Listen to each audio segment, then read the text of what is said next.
Hello, this is Steve from Toronto. Today I'm doing a deck profile for my Avatar deck that I got second place at Toronto BCS 2023.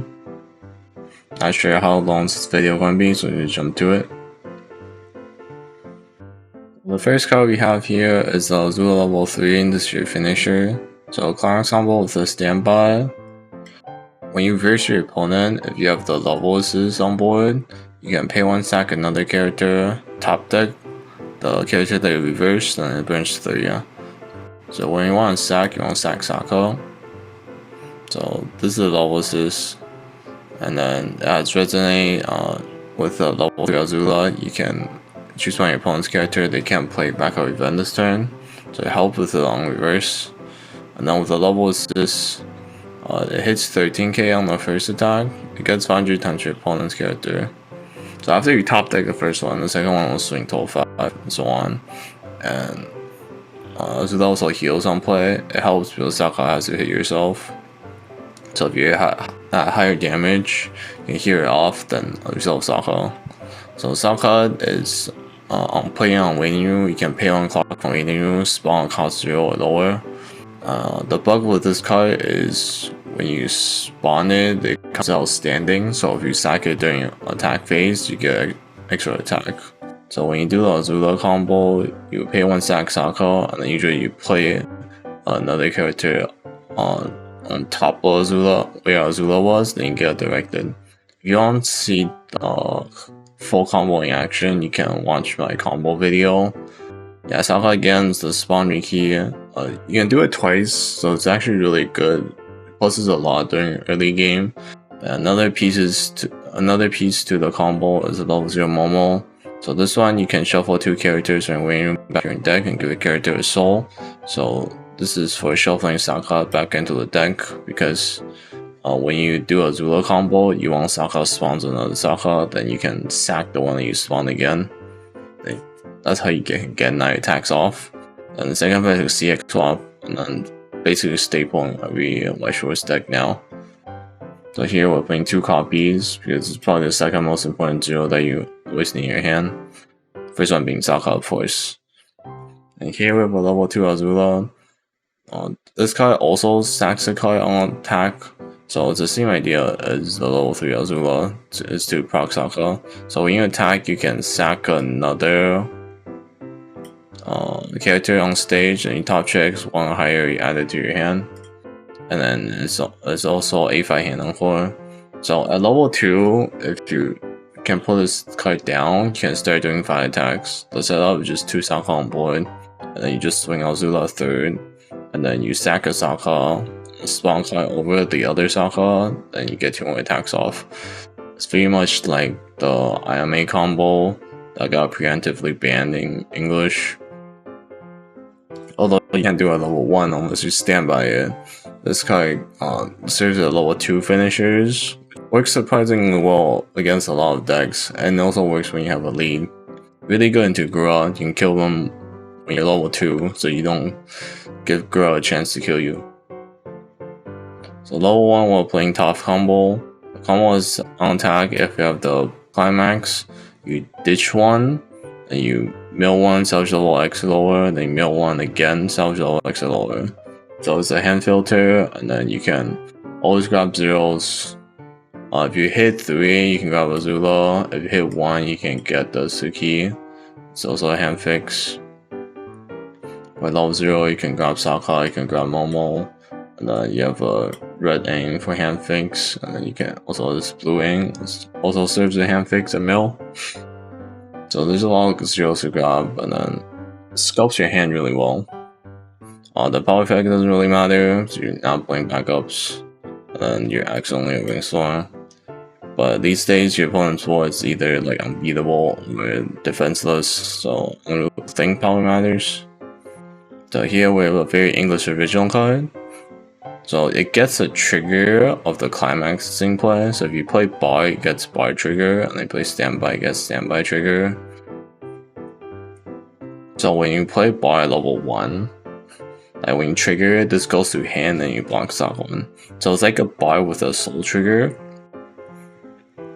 And at level 3, when you play standby, it's like you have 4 more standby in deck. and then when you trigger standby, you can standby out more Sokka, and then this potentially can give you more than 9 attacks. The second effect on this card is beginning of Climax phase, you have 4 more characters on stage. My stock one is the famous Himari alarm from Bang Dream. Level 1, when you play Bar, it goes to your hand, and the next hand you can just clock it. So you +1 when you trigger it, and then when you clock it, you +1 stock. This card is like borderline broken. It just feels like Bar with the Soul Trigger. The Sokka level 1, so on play on waiting room, you can ditch one to clock swap, and it's a cost 0 bomb. So double hand filter is actually really good, and then there's a lot of ways to manipulate your clock. So one is the Sokka spawn key. You can clock from waiting room and then just grab whatever you want. The other way is this blue aim. This is a Sasami card from Little Busters. On play, you reveal top 3. If the 3 cards are a different color, you can add one of the cards to your hand. You can even add Climax with this. Hits like 1 in 3, so it's actually pretty good. And then the second effect is you choose the bottom card in your clock and switch it with a character in your waiting room. So if you want to salvage something, you can just switch the card you want into your bottom clock, then you can grab it with Sokka. And you can, for the spawn rekey part, if you are 1-0, you can actually also clock the alarm, and then you get every alarm off. And then if you clock the alarm for a turn and still want to salvage something for later, you can put it in with spawn rekey or the Sasami card, and then you crash your clock bomb, and then you can grab it back with the anchor step, so it doesn't mess up the alarm that's already on top of your clock. So this 4 cards, it's basically your hand fix package. It's really good because the hand fix are free, and Sokka is double hand fix. It does cost hand, but since your finisher doesn't require any hand, you can kind of just at level 3 just dump your entire hand to like fix your hand. So here's another hand fix, is Sack Salvage. This one's good because you can spawn with Sokka and still use it. On play, it gives -500 to your bonus fund roll. This is one of the first cards you can grab with Tough, which is a good card to keep in your hand all times. Here with ATLA, it's a level 0 bomb, and then on waiting room, you can ditch your character. You can search the My Brainstorm or level 3 Azula. So same idea. You can spawn this with Sokka and then play over it at level 3 and to grab Azula. And at level 0, you usually just search My, so you can get a Brainstorm. Your back row for level 1 is usually just Sokka and Brainstorm. So just keep one Sokka at the back in case you trigger standby, and then just keep one other Brainstorm in the back. So the My Brainstorm is a search Brainstorm, and then Climax phase you can resonate with the level 3 Azula. Then you can give 2 characters 500. Here we have Yellow Aim, that's a JC. And on attack you can give a character 2k, give it itself, so it'll be 3-5. You don't really need JC at level 0, because a lot of your effects are on waiting room. But it's here because of the Sasami card, so you want 4 colors in your deck, so it hits more often. And the other use of JC is at level 2, you can place at the back so your opponents can't crash. This Azula needs reverse, so you can just bounce your character in case they want to crash. Here, this green aim is 3-5 and it has Claw Kick.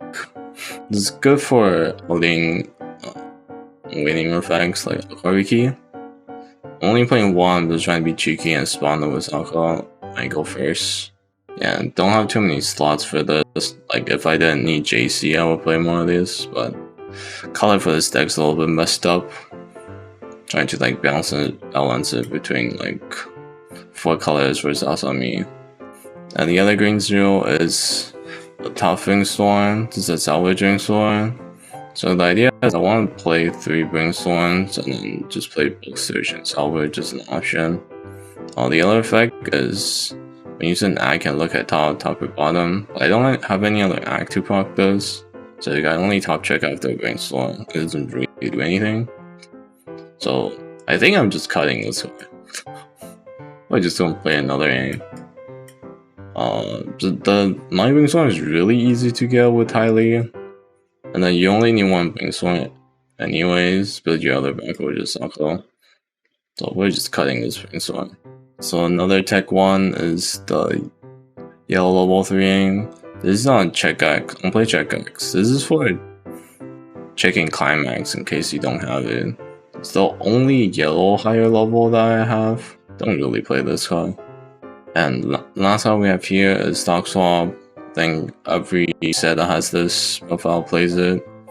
The second effect is when you direct, you can stock one. Never comes up. I think a lot of times you stock swap, you like play over them. I'm playing 2 because my lack of ring zeros. So if I want to level it, like if I need to level 3 tough for level 1, like I don't feel bad about it. And usually the games that you need stock swap is like one of those long games.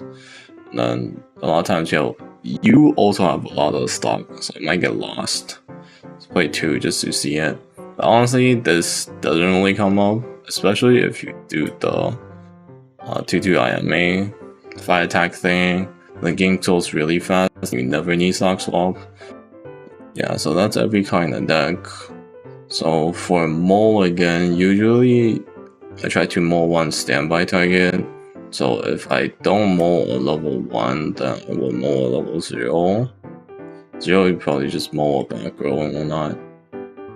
Obviously, if you go second and then to keep zeros in hand to attack, then you don't have to mull a standby target. And then if you open the Sasami, it mills, so you don't need to worry about it either.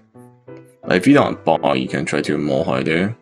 And then if you're going first, the best card to open is ATLA or the Sasami. Usually I don't open Sokka. There are cards that out Sokka, like Stock Kick, Clock Kick and whatnot. So just try not to open Sokka. Also, it's better to try to spawn level 1. So if you go first, there's a chance that you don't hit 1, even if they try lane. Like even if they try lane, you can just play from hand after. And level 1, yeah, and level 1 your setup is if you play Sokka on hand, just keep it at the back. If you have other cards to play, you package these 2. And then, yeah, just however many combo I have. And then combo grabs your 0 back. Then 0, you grab a Sokka to hand, grab the red aim to hand, grab a CX swap, this is probably your big 3. And then if you have a skiing hand, you can grab the Sasami, so this gives you a salvage. So that's probably the 5 cards for lower level. And then if you hit 3, you can grab Azula. You can just start grabbing 3 to level 1. So there's no level 2 game, so you don't need to really hold anything. And then if you hit standby, obviously you standby the 2-2. But there's some matchups you can grab the 2-2 hand, like for example Gura. The game plan is just to kill them when you're level 2. Or the other games, it's when you do the 2-2 is when you're ahead. When you're ahead and like it's a fast game. Fast game is like if your opponent hits level 2 on deck 1, and then you're actually doing well, like you're not taking more damage to them on deck 1, then you can look for this 2-2. You can play the game like IMA. The game will end really quick, and doing Sokka 5 attacks is actually very low resource commitment. All you need is the 2-2, 2 Sokka on board, and a bar. And 2 Sokka on board, like, usually, a lot of times you have 1 on board already, and then you grab another one with level 1 combo. And then the next turn, you just need 2-2 Sokka on a bar in hand. And you can do 5 attacks, and it's really effective. You just need to look at your opponent's resources, and then see what finisher they can do next turn. And then if you're not in the finisher's kill range, then you can just do 5 tactical thinking, and then you hit him to 3, and then next turn you can hand encore 2-2 Azula again, and then at minimum you can do 5 attacks again with Azula, 2-2, and then if you have standby in hand, you can just sculpt your hand differently, and then just do 2-2 plus 3-2 Azula, and then if you have standby in hand, and then you can just do combo there. And assuming you're at level 3, you should be able to kill. So that's the IMA route. The other route is to play a little bit like Bra, or like the deck function more like Pad. So level 1 you play 1k1. It's the same idea where you just at level 1 you play your combo, and then you just like dirtle. You just like do nothing in level 2. And then you just hold your stuff. And then so you do nothing at 2, you'll probably hit 3 first. From like crashing ball and not really play heal and not doing anything. At level 3 you can just try all in because Azula can actually output a lot of damage. So assuming you have 3 reverses, like 3 Azula spawning Sokka 3 times. And then, so you have 6 attacks, and then 3.3, so it's 9 attacks. 9 attacks at least does 21. It's actually 6 swings, so you can soul trigger. You have 6 chances to soul trigger, and then if you trigger standby, you can get another Sokka off all the time. So 10 attacks, attack ceiling is actually very high. It's like close to Gura range. So for example, here's like matchups at regional. So for playing Ayame, so I did it against Atsuki Gura. The best case scenario is they skip a level. If Gura skips a level, it really messes up their game plan. So skipping level 2. Like if they didn't stand by Gura, yeah, they can't do anything. I'm not sure if I just played Gura before, so I know what they're looking for. But like if you can read into how many turns they need until they can triple Gura, like you can play around Gura pretty easily. The goal is just like push damage before they can triple Gura, and then just close it out before they have the resource to Gura. And then for against Slime, then you also have to do Ayame route because their board's untargetable with 12-5, so you actually can't get a reverse with level 3 Azula. So the matchup, I actually think the matchup is really hard. You just have to push damage with 2-2 early. You can't reliably get Azula off. Like, if they have counter, you're just not getting reverses. So you're just doing 2-2, and then if you're just doing 2-2, you might also start doing it early. Their finisher isn't crazy, so like, you could live from 3. You could live when you're still 3, so you just look for the Ayame play as soon as possible. And then for the all-in level 3 finisher, you have to do it against Sal. Sal's probably usually always have memory kick counter, so if you try to do 2-2 early, they can memory kick your Sokka. So that's really bad. So you might also just do it at level 3, and when you can top deck them, then your Sokka can get memory kick. You just need to hold 2-1 in hand, and then this 2-1 denies 1 lane.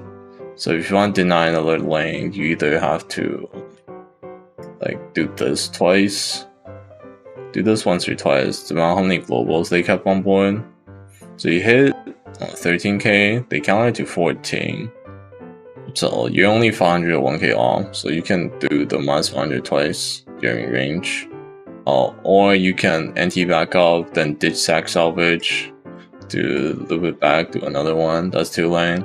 So usually set up as 2 Azula level 3s, and then 2-2. It's really hard to guarantee a 3rd reverse lane. So you try to do 8 attacks like this against Cell. I think Kanagura is the same thing. although they do counter really big, so you do need anti-backup, and they have best counter, so you kind of need these. I think same thing for Ichika. Ichika, the default play I would look for is the level 3 combo play. The annoying part is they have stat counter. so it's actually really hard. Because level 2, the early play has frontal scry, they can pay 1 scry too. So you can't really do 2-2. You can't really do 2-2. And level 3, and then they have stat counter, so they deny 1 of your lanes for free. This one's not a good matchup. I played the same person twice. On the top 4 game, like, for the game, I was like, what's my win con? So my win con just hitting you to level 2 on first deck. And then, yeah, that's how I won. It's first deck variant. Like, yeah, I think that's all I have to say about the deck for now. Although, the Ichika player said he doesn't think anyone else can play the deck like I do. I don't really understand.